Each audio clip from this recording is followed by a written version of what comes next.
G'day and welcome to the Tinder Project, the podcast where a straight Aussie man attempts to survive 365 days dating online as an American woman. I'm your host, Mark Rosenfeld, Australia's dating coach for women. I'm here with my sidekick, self-love coach, Teal Elizabeth, and together we have one mission: to make meeting good men fun and easy for you. Let's give it a whirl. Can I survive 365 straight days dating online as a woman?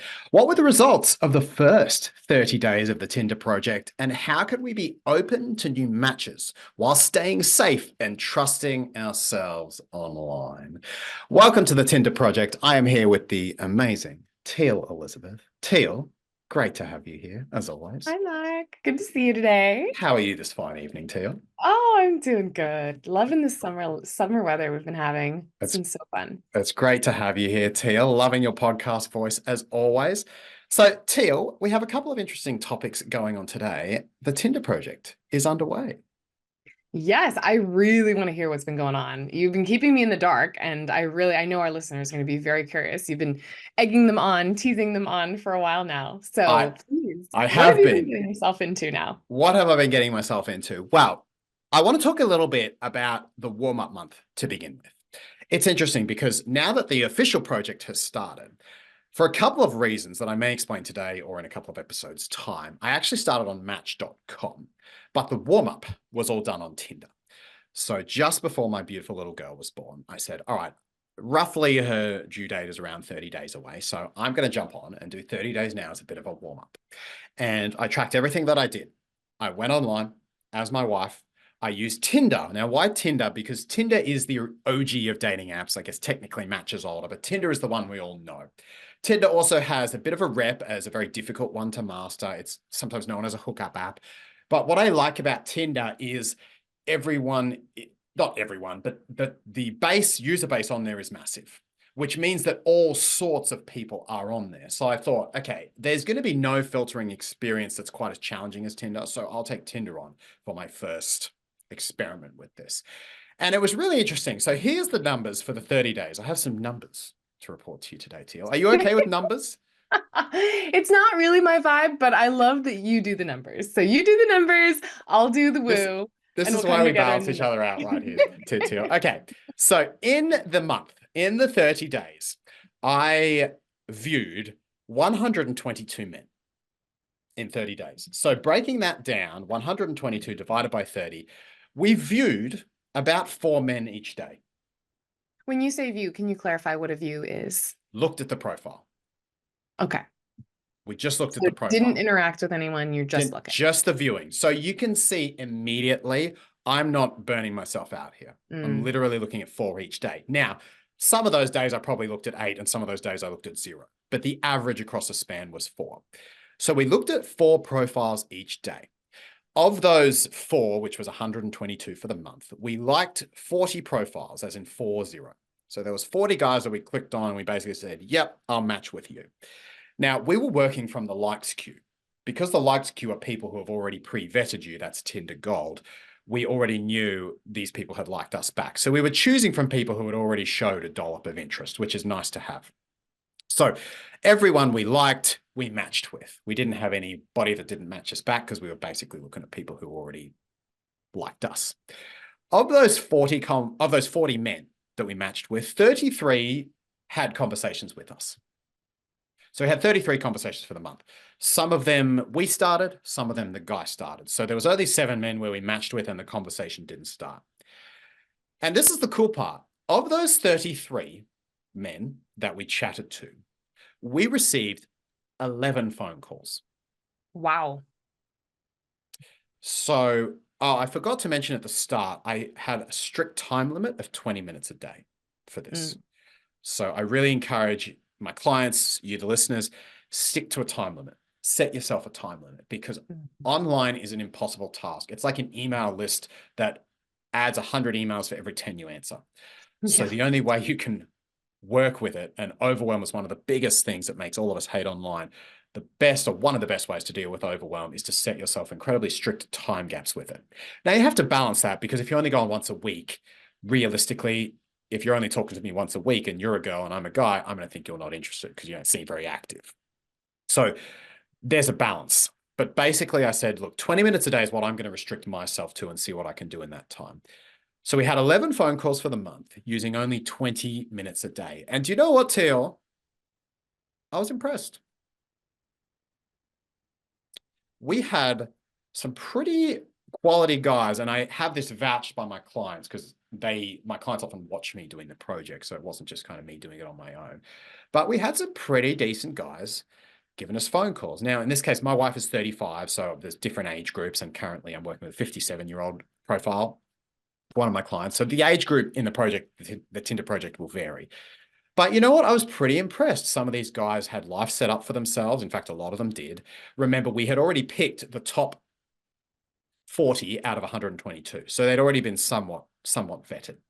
But there was a couple of guys that were really solid. They called, most of these guys actually called when they said they were going to call. They put in the effort. They didn't take long to get off the app. They didn't want to text marathon or to stuff around too much on text. And there was even a couple, I spoke last week on the podcast, where we've got the text that says, hey, I've kind of had this personal emergency, not really emotionally available anymore the next day. And there was even a couple who followed up a couple of times and said, hey, I know you're kind of off the market now, but just wanted to check in if everything is okay. Oh my gosh. Isn't that See, sweet? there's so many good men out Isn't that there. Thank sweet? you for helping highlight this. There are so many sweet men out there. That I happened like appreciate 3 them. times from the guys. And I Wow. thought, damn, that's awesome. So, of course, I responded. I gave them a big thank you. Hey, thank you so much. You know, I wish there were more men in the world like you. I'm just not in the place to date right now, but whichever girl gets you is going to be so lucky. Thanks again for reaching out. So, you know, I gave him a nice send off. But Yes. it just really highlighted to me that, look, Tinder's a shit show. I'm not going to pretend it's not. I say that to my clients all the time. I call online dating, I call it West Pandora because it's like the wild, wild west. You get a bit of everything everywhere.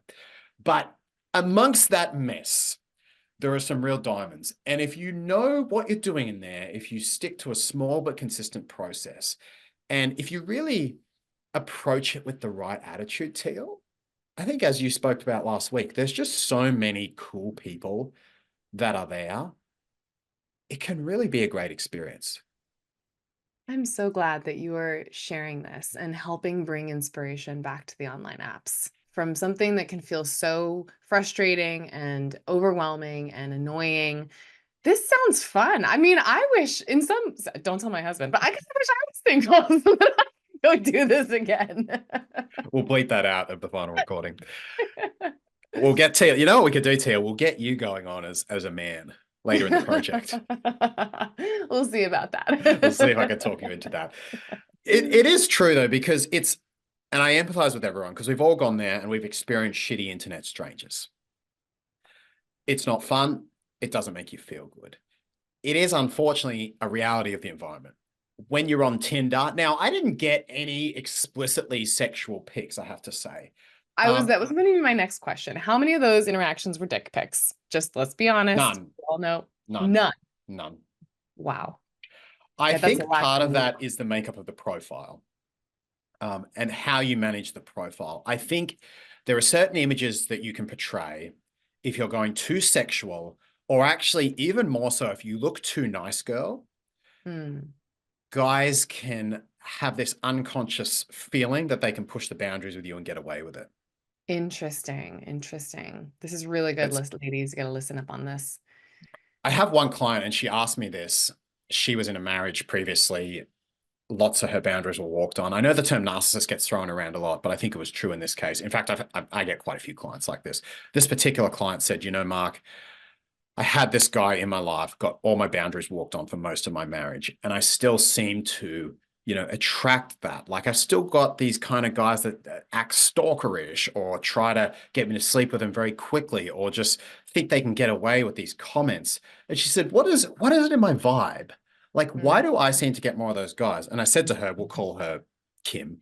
I said to her, look, Kim, first of all, this has been your history, and history has momentum. So when a client first comes to me, they've still got all the old momentum of their old life, even their old relationships, their old family relationships, all of that, their old friendships. So all of their old patterns have momentum. So you're never going to change them instantly.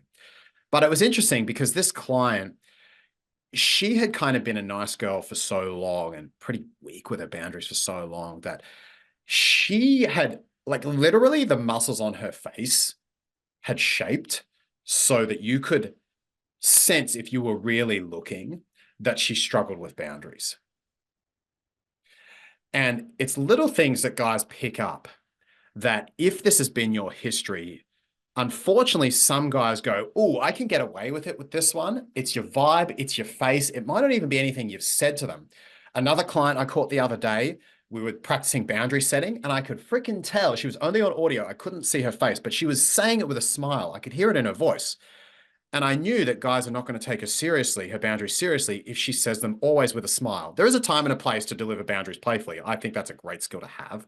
But if you can't occasionally deliver them without a smile, then guys go, hey, what's the worst that can happen? I'll send her a dick pic and she'll maybe smile at me some more. Mm-hmm. Mm-hmm. That was a great imitation. Absolutely. So It's I so don't think the cute. profile attracted that. And I did get a couple of innuendos, but they were soft and they were tenuous. You could tell that the guy was just trying his luck to see if we could get away with it. And as soon as we went, haha, nice try, where's the date invite? He immediately pulled back on that. So can I just double down on what you just said here? Because Please. I think this is a really important part of the finesse, right? Your numbers are fabulous, and I love you showing that this is totally possible. And there is so much finesse in those early interactions.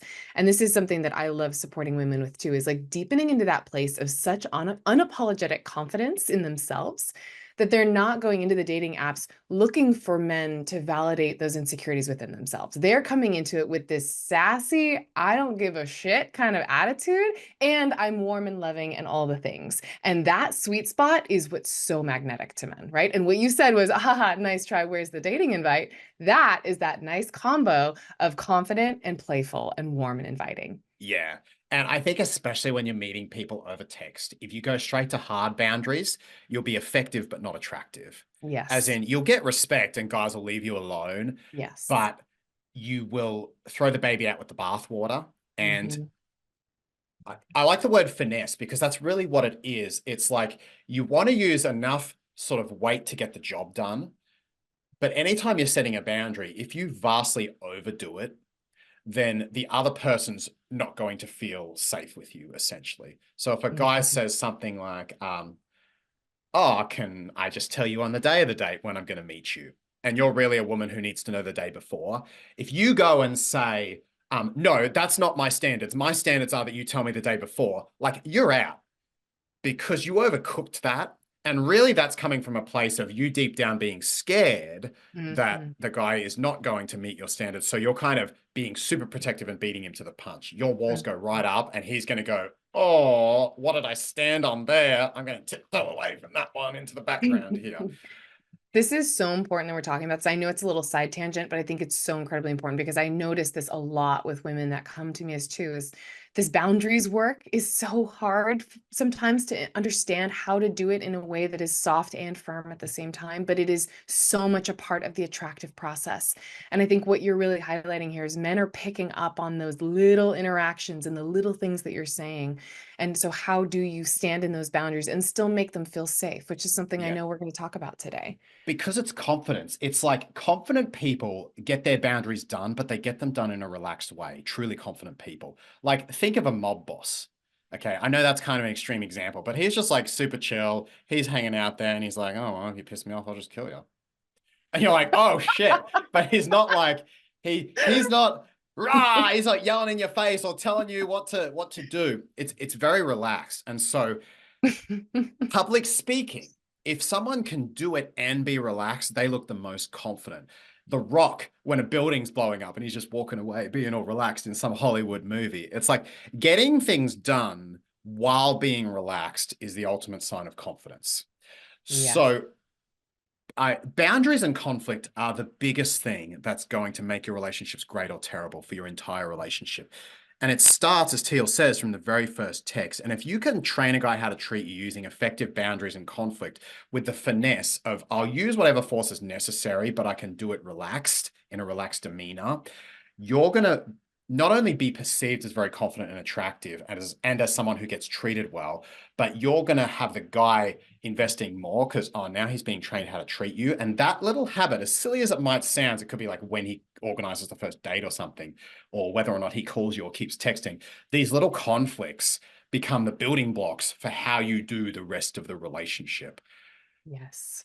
Powerful, It's powerful, Mark. I love, love, love everything you're saying. Yes. And you know, so many women say, well, I just don't know if I can trust men. I don't know if I can trust the guys out there. And what I say back to that is it trusting men or is it trusting yourself?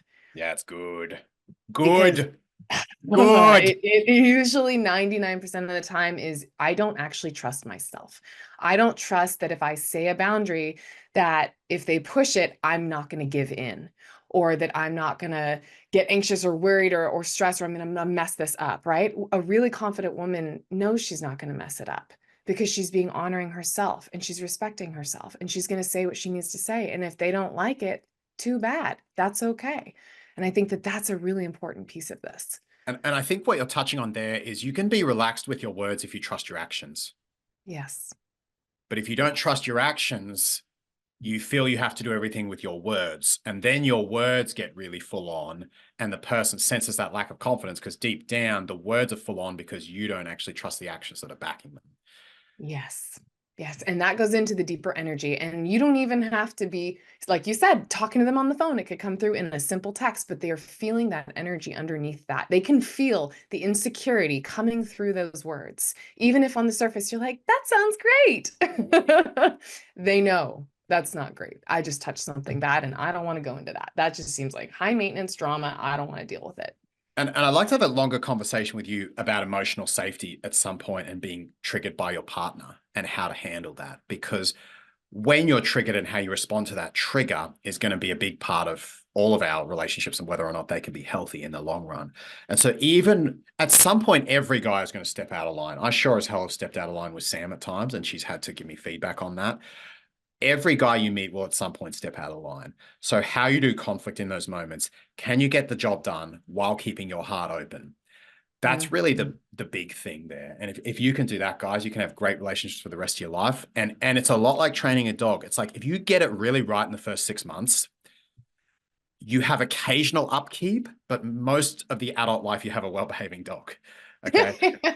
I love that this analogy of men, it just keeps coming I back to know we just have dog metaphors every episode, don't we? But in all seriousness, if you don't train a dog the first 6 months, what do you have the whole rest of the life? You have a misbehaving adult. It is really the same with men. It's like you train them how to treat you. So I have clients write out so many boundaries, Teal, before they've even gone on a date, like pre-first date boundaries and then first date boundaries. I have them write out heaps of them. It's not to make them high maintenance, impossible women. It's really to do two things. Number one, it's to actually have them see, oh, there's actually guys who are doing like all these things well already. So ironically, having more boundaries makes you more appreciative because you start to see all the things people are doing well. Oh, you're already doing that. You're already doing that. You're already doing that. But number two, let's say you do have 10 boundaries. The guy's doing 9 things well. So you have 9 things to appreciate. Then you also have one thing to give him feedback on. So you have one little conflict to practice with him. And it's still a 9-to-1 ratio. So the guy's feeling overall appreciated, but you still have that one opportunity to build the relationship in the conflict. And as silly as it might sound, like when a guy calls you or how far in advance he plans the date or what's okay to text and what's not, those little things. And when you train a guy what's okay and not okay with relaxed confidence, that becomes his perception of you and how he operates with you as your teammate for the rest of the relationship. Yes. I think what that also does, what I'm just picking up on that, is that it just helps women understand what their boundaries even are so that they're not in the moment being like, oh, what do we do? What do we do? What's okay with me? What's not? I don't know, Mark. Ah! Or the whole pushing it down and pretending it's fine when it's not fine, and then that just muddies the energy of it too. So just having the awareness of what actually feels okay to me and what doesn't, versus what do I think I should be okay with versus what really actually doesn't feel good to me. Right. And you're not always going to get your perfect what's ideal, but there's a green light and a yellow light and a red light. Sometimes it'll be in the yellow light and you may have to warn the guy. Sometimes it'll be a green light and you can appreciate the guy. Sometimes it'll slip into the red light. And that's when the feedback and the conflict happens. And these little things in dating are just so important and so powerful too. I love it. Oh my God. I feel like I just covered so much, but there's still so much beauty to come. Good thing we have an entire podcast to talk about this, right? This is so great. So this then goes into my next question, which is just how much do we actually trust our head, which is the boundaries that we've clearly written out, right? These are our logical things versus our heart. And I think, really finding that finesse too, right? Because part of it is trusting the gut, trusting the heart, trusting the intuition, and then another part of it is logically what makes sense. Does this person check the boxes? Where do you feel like you find that balance with women that you're coaching? So there's a lot to unpack there. And I think one of the first things I train women on is just noting the difference between intuition and insecurity, because they can feel Ooh. very similar and they're both unconscious.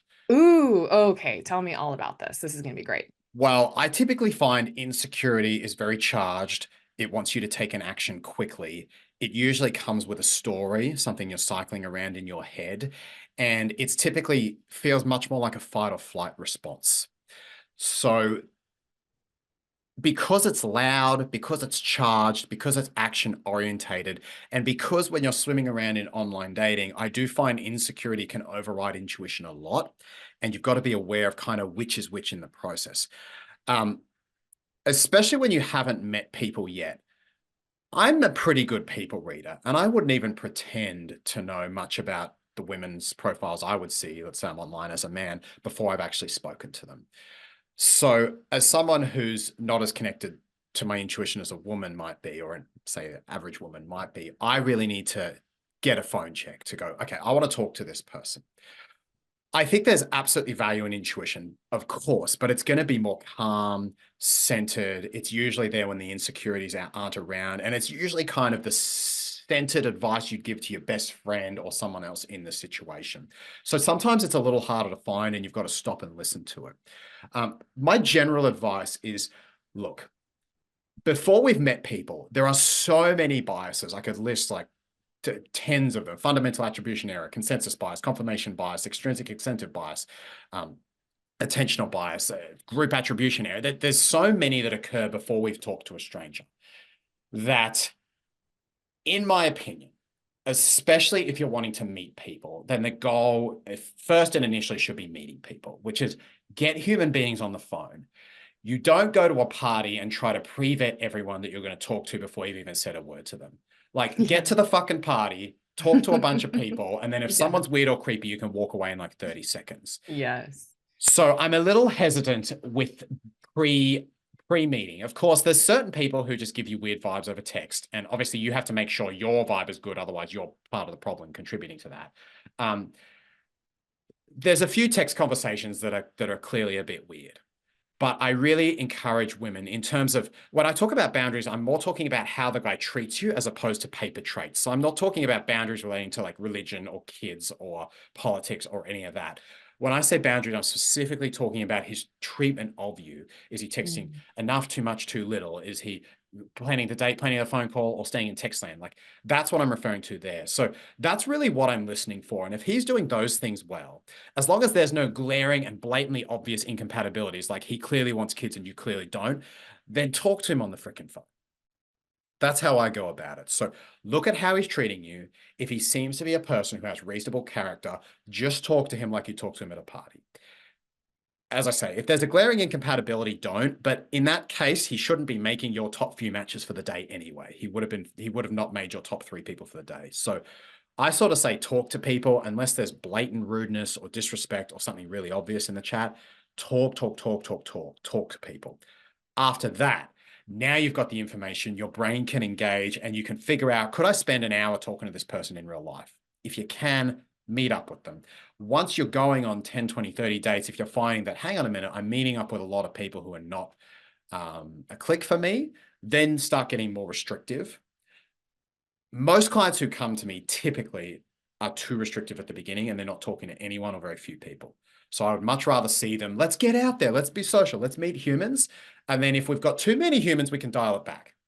That's my Yes. approach. Curious to hear yours on this. I 100% agree. And I was literally just talking about this with some of my ladies today who both were coming to me being like, Teal, I'm out there and I'm just not attracted to anyone I'm seeing out here. I'm just not seeing anyone that remotely gets me excited. So what do Yeah. I do? And I hear that and I get it, you know, and I understand that's disappointing. And we do have to lower our expectations a little bit because like you said, I think everything you said was so spot on. We can't know who somebody is when we haven't even had a voice connection with them. When we're just seeing a profile of a reflection of what this person might be, it's still in potential land. And so giving Yeah. yourself that time to just get out there and meet people is the first step. I guarantee if I went on Hinge or Bumble, whatever it is now, and looked at 10 women's profiles and thought, okay, who do I immediately like? Who could I, if I was single, quote unquote, see myself with? There'd be one or two that stand out. They probably have like a beautiful photo, or maybe they're a little bit sexy or whatever it is. I guarantee if I met those 10 women in a room with with almost certain conviction that the one or two I'd noticed would not be the two I'd get along best with in that lineup. And I've seen that again and again. It's like the woman I think is exactly my type is either not emotionally available, or she has no relationship skills, or she's kind of just out for sex, or maybe is quite insecure when you meet her. And the woman who was attractive, but I wouldn't have necessarily thought that, oh yeah, that's my person. Or maybe she was like a little more like regular looking and there's nothing wrong with that. That's great. But I go and talk to her and she gets radiantly more attractive once I learn about her personality, once I learn about her competence. I've had that experience so many times that it's just like, you can't know until you talk to people. And try to figure it out before you do is like I think it's dehumanizing. And that's the bummer of the online space is that it really, like you said, it has polarized men and women and it's pulled men and women apart. It's making people look very objectified versus if you had a whole slew of these men in a party, you would be so excited to be like, "Oh my God, look at all the men here." Even Just if talk to they all of them. Bam, yeah, him, exactly. him. Yeah. Even if they weren't the most amazing 10 out of 10 on the planet, you're going to be excited because there's a lot of open, eligible men that are all looking at you, all wanting to give you attention, wanting to connect with you. You're not going to just diss them in the spot. Yeah. And the guy with the weird eyebrow that online you would go, oh no, he has a weird eyebrow. I wouldn't look at him. At the party, you'd just be like, all right, whatever. I'll talk to the guy with the weird eyebrow. And then you find out he's like really cool. And you forget he even has a weird eyebrow within like 10 minutes of Yes. talking to him. So Yes. it's Yes. it's trying to bring the offline mindset into the online space and the way Yes. we humanize people in that space, which I think is so bloody important, Teal, if we're Yes. going to have success and bring men and women back together.